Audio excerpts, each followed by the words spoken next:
world of football is, I wouldn't say it's normal, because all of a sudden... It's never been normal, is it? It's absolutely bonkers. I am joining you live from my bar.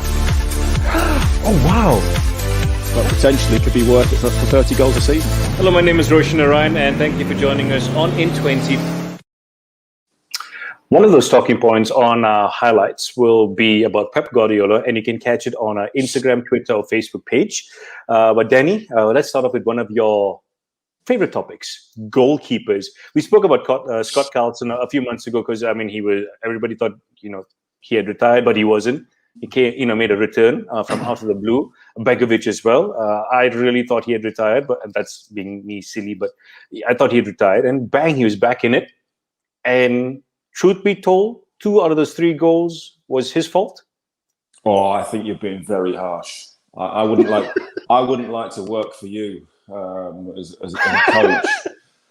I think that's incredibly difficult. I mean, the first goal, Matty Cash, he smashes that in with such power.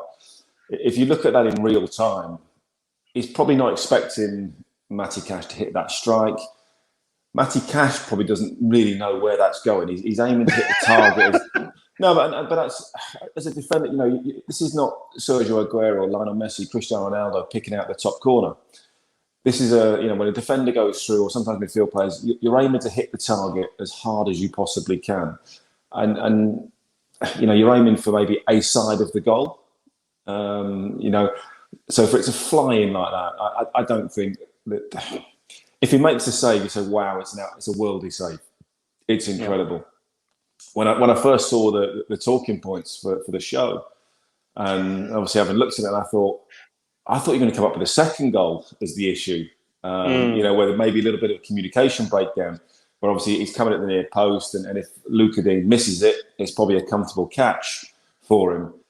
That might be a slight miscommunication, but between the two. But even again with the third goal, it's such pace and power. I think that's very, very difficult to say. Like I said, I think you're a harsh man, Roshan. You're a harsh man. Okay, fine. If I'm a harsh man, then... But come on, Danny. You got one job as a goalkeeper. Your number one job is to stop goals, right? Take out Manuel Neuer from this equation, because he's just this anomaly who pretends to be a goalkeeper. But he's supposed to stop it, point-blank shots. His hands are too... It's too slow. Yeah, but okay, was he rusty? Do you think? Probably not, because goalkeepers work really ridiculously hard in training. They work a lot harder in training than they ever do in a game. In a game, you probably have 5 or 6 saves to make. In one training session, you're probably making 100, 200 saves. So rusty, I don't think is the right thing. I think look at the defending first and foremost from Everton. To allow those players into those positions. The third goal, especially. He's all on his own. Bailey's through. He's got the goalkeeper's then up against it. If the striker misses in that instance, would you say 1-on-1 that the striker was poor? Probably is the answer. So it's a no-win sort of situation for both. Really, how many times we see balls go through goalkeepers' legs when players are running through? Cristiano Ronaldo. Last week against Newcastle. Is that the keeper's fault, or is that the player being clever? I think it's difficult for goalkeepers. And when you put it into real time, that ball's probably travelling somewhere between 75, 80, maybe even 80 miles an hour plus from 10, 12 yards away. You stand on a freeway, on a motorway, and watch a car go past at 80 miles an hour. And the reaction time is nil. You've got to gamble, and it almost has to hit you, I think, to get lucky and save that. All right, maybe I should rephrase the question. Say, for example, be it any line of work, when you can practice as much as you want, but when it's live or time to go, it's a very different ball game altogether. And there's several players in the past who's come out and said, "Listen, I was on the bench, I was not looked at. It affected me mentally, and then all of a sudden when I get onto the pitch, I struggle." Do you think there's something over there? And people who are not footballers tend to disregard that? I think maybe with outfield players, there certainly is. And I think it's harder because you do lack a sharpness. But if you look in the first half, BERGOVIC made a fantastic save from the corner, from the header, point blank. Was a magnificent reaction save. Goalkeepers are used to it. You know, I think Steve Harper at Newcastle, you know, probably had about 600 appearances on the bench, you know, and hardly ever played, but didn't let them down when he came on. You look at the experienced goalkeepers. Mark Schwarzer went to Leicester, went to Chelsea. I think played in Champions League or European semi-final for Chelsea. Didn't let them down. So for a goalkeeper, it's maybe a little bit easier to step in. For an outfield player, I think, yes, definitely it's more difficult because however fit you are in training, you're not up to speed. Goalkeepers is different because it's a completely different type of fitness. It might be a concentration error or something like that. But I don't think, I think when you look at it as a whole, of course, BERGOVIC will be disappointed that he didn't save them, but I don't think he's at fault for any of them. Okay. Let's talk about something that's not directly related to football per se. When I say that, I'm talking about the actual game itself. But all of a sudden, there's this new phase of entertainment where all these documentaries are coming up about football clubs and what's going on, which should, in my personal opinion, should not be out there for the public to see. I mean, you go back to, was it Jose Mourinho and Danny Rose, having a little bit of a showdown? And would you ever argue and then record you and your wife having an argument and putting it out there? Probably not is the answer to that one. I mean, it's all about the money, isn't it? That's what it comes down to. You know, it's this ludicrous world we live in of reality TV. You know, watching people in their houses doing nothing, watching sort of set up scenarios in bars and clubs and relationships that, you know, we all start to believe is real, you know, and watching disasters maybe to make our own lives look a little bit better or what it might be. Everybody's nosy. Everyone wants to know what goes behind the scenes. I still, you know, the place of work. Would you walk into a bank and start filming, you know, people in a bank and managers having a go or whatever place of work maybe? Well, actually, yes is the answer. We get airport documentaries, don't we? We get this, we get that. It's all edited very, very carefully. Football, football doesn't need that doesn't need that. You know, of course, people are interested in what goes behind, you know, on behind the scenes. That's one of the first questions, you know, you always get asked if you do a public appearance or anything else. Oh, what's it like in the dressing room? What was he like? What were they like? What was this manager like? What often gets said at half time? Certain things should not be out there. You know, you want to be focused. You want to be relaxed. You want to be able to be yourself and say what you want in those situations. If there's a camera that you will be fully aware of, maybe you can't be yourself. You can't say what you want to say at times. You can't relax. But there are people who will take advantage of that situation and crush somebody else altogether. Of course, people will play up to the cameras. You know, people will have different personas, you know, on camera. How many times do we see it with, you know, players in interview after games? Completely different, you know, to how they are probably in real life. Managers, exactly the same. Completely different to how they are probably in the dressing room and behind the scenes. Come out very, very bland, stock answers. They're not like that in the dressing room. So, no, I don't like them, to be honest. I don't think I've watched one purely because I know that it will be edited to the 9th degree, and it still won't be the truth. You know, what you see is still not what really happens behind the scenes, but people get a little bit of a snippet. They think that's what it will be, but in my opinion, it's just a money-making exercise, and it's not good for the team, and it's not great for the clubs.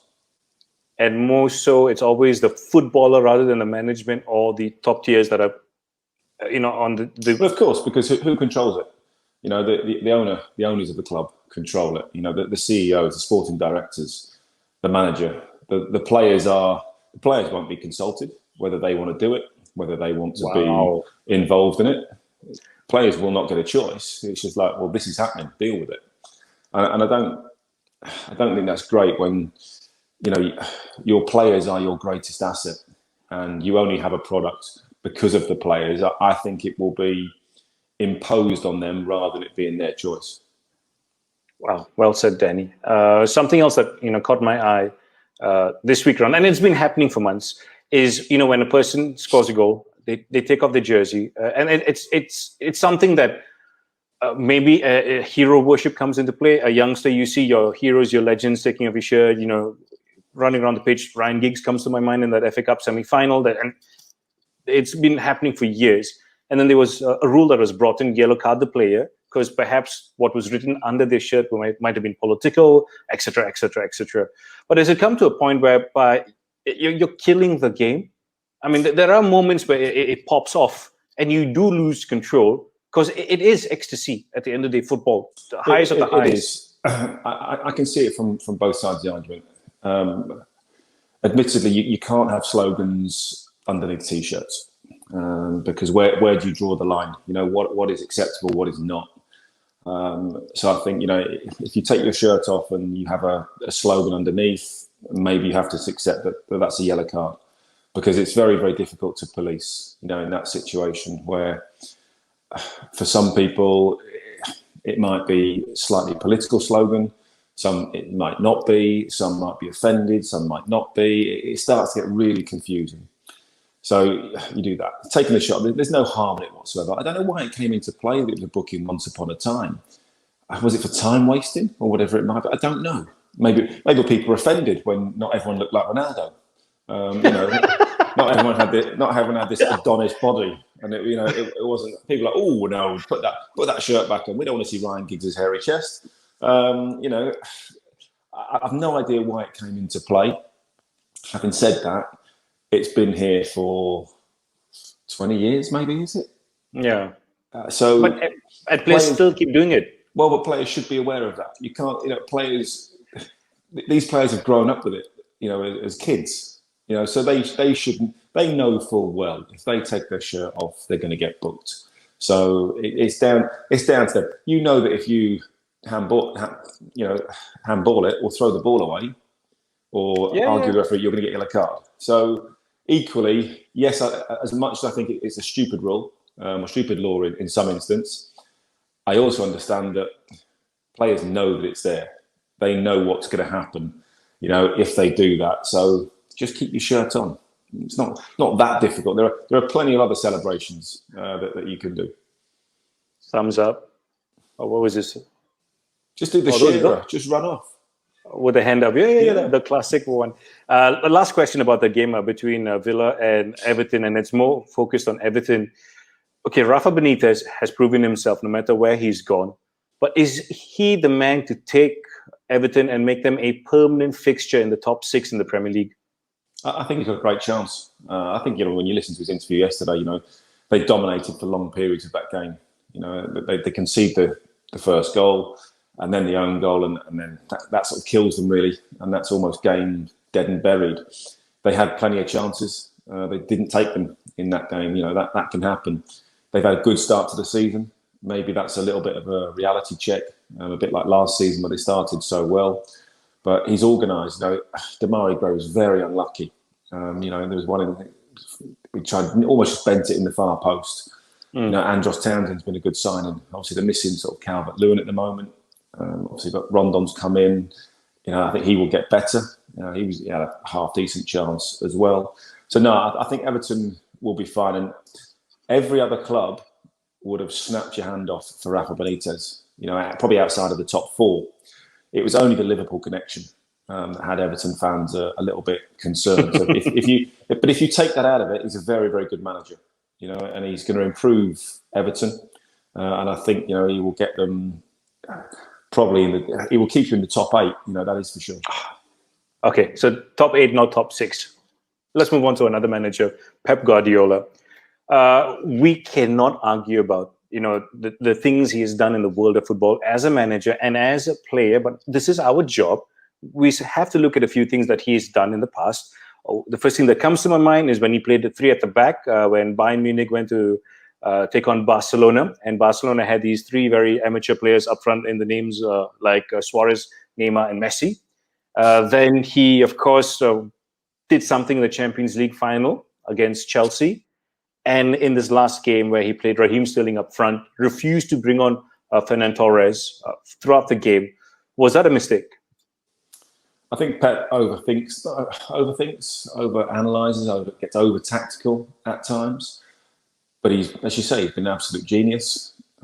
So it's difficult to argue against him. But when it goes wrong, it sort of goes spectacularly wrong for City. Not having a shot until the 90th minute in the game. Incredible, really.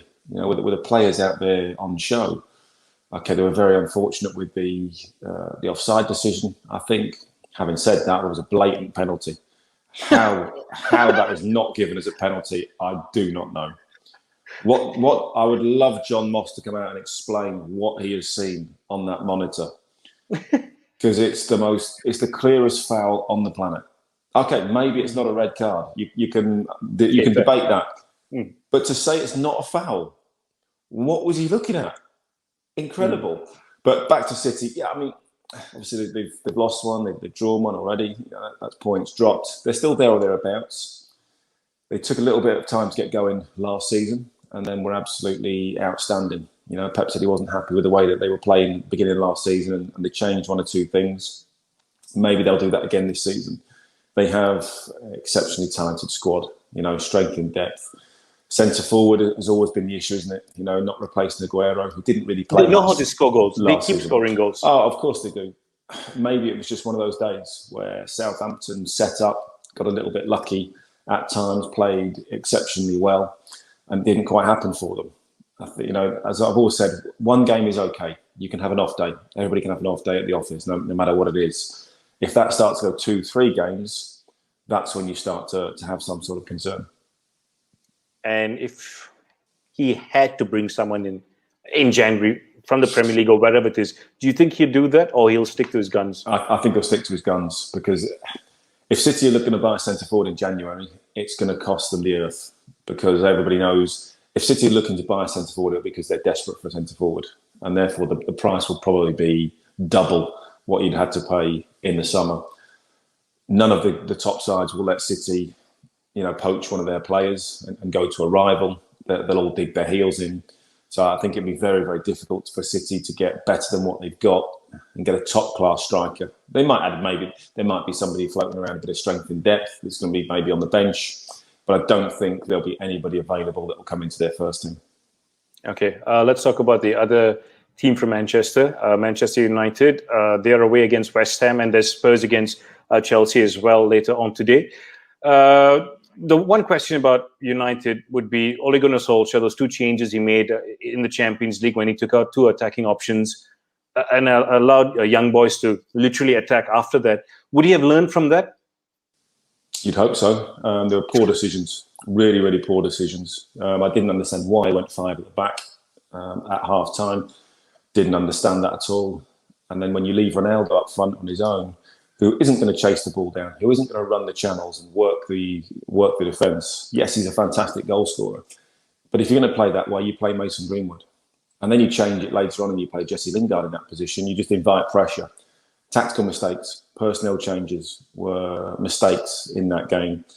He needs to learn very, very quickly that you can't do that. West Ham will be a difficult side. No Mikel Antonio, which will be disappointing for West Ham. It is a real problem for any defence. His pace, his power, the confidence that he has in finishing is very, very difficult. But this is going to be a tough game for Manchester United. This certainly won't be easy. And everybody now will raise their game because, the Ronaldo factor, everybody wants to stop him scoring and everyone wants to beat Ronaldo even more now. Who is a better manager, the person in charge of West Ham or Manchester United? Quick one. David Moyes. And that starts the hate mail. You got 1 minute to talk about Spurs and Chelsea. I feel it'll be a good game. It should be a fantastic game. I will be fortunate. I will be there. I'll be watching that game live. So show off. I'll send you the Instagram pictures later. Don't worry, you'll be jealous. But I think what a marker for Chelsea. If Chelsea can go and win this, and win it maybe 2-0, something like that, really sets down a marker for the rest of the season. If Chelsea win this, I think they are out and out favourites for the Premier League. All right, Danny. Thank you very much for your time. You have fun at that game. I'll be over here. I'll see you at the Tottenham Stadium. Well, fantastic. Put it that way. Yeah. Heart is broken. All the highlights, talking points on our Instagram, Twitter, and Facebook page. Till the next time. Take care.